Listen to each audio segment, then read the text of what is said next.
Champions trophy తొలి మ్యాచ్లో New Zealand చేతిలో పాకిస్తాన్ చిత్తుగా ఓడిపోయింది. బుధవారం జరిగిన గ్రూప్ ఏ మ్యాచ్లో కివీస్ 60 రన్స్ తేడాతో ఆతిథ్య పాకిస్తాన్కు షాక్ ఇచ్చింది. ఈ మ్యాచ్లో పాక్ ఓటమి స్టార్ బ్యాటర్ బాబర్ ఆజం కొంపముంచింది. 321 పరుగుల లక్ష్య ఛేదంలో నిదానంగా బ్యాటింగ్ చేయడమే ఇందుకు కారణం. ఆట ప్రారంభం నుంచి స్లోగా ఆడిన బాబర్ ఏ దశలోనూ పరుగుల వేగాన్ని పెంచలేకపోయాడు. 90 బంతుల్లో 64 పరుగులు చేసి అవుట్ అయిపోయాడు.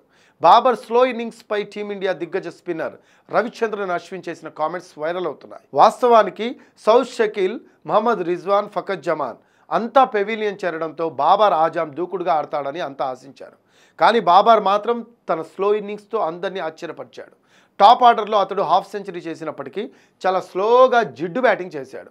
క్రీజ్లో నిలదొక్కున్న తర్వాత కూడా అతడు దూకుడుగా ఆడే ప్రయత్నం చేయకుండా డిఫెన్స్ ఇన్నింగ్స్ ఆడాడు. ఈ క్రమంలో హాఫ్ సెంచరీ సాధించడానికి అతడికి 81 బంతులు పట్టింది. దాంతో బాబర్ బ్యాటింగ్ను విమర్శిస్తూ బాబర్ బ్యాటింగ్ తనకు తాబేల్ను గుర్తు చేసిందని అశ్విన్ తన ఎక్స్లో పేర్కొన్నాడు. బాబర్, అఘా సల్మాన్ మధ్య భాగస్వామ్యం చూస్తూ ఉంటే బాబర్ తాబేలులా, అఘా బ్యాటింగ్ తనకు కుందేల్లా అనిపించిందని అశ్విన్ ఈ పాక్ స్టార్ బ్యాటర్పై సటైర్స్ వేశాడు. అయితే ఈ మ్యాచ్లో బాబర్ 70 స్ట్రైక్ రేట్తో బ్యాటింగ్ చేస్తే అఘా సల్మాన్ మాత్రం 150 స్ట్రైక్ రేట్తో బ్యాటింగ్ చేశాడు. ఓవరాల్గా అఘా 28 బంతుల్లో 6 ఫోర్లు, 1 సిక్సర్తో 42 పరుగులు చేసి అవుట్ అయ్యాడు. ఈ మ్యాచ్ విషయానికి వద్దాము. టాస్ ఓడి బ్యాటింగ్కు దిగిన న్యూజిలాండ్ 50 ఓవర్లలో 320 పరుగులు చేసింది. తర్వాత చేజింగ్లో పాకిస్తాన్ 47.2 ఓవర్లలో 260 రన్స్కే ఆల్ అవుట్ అయి ఓడిపోయింది.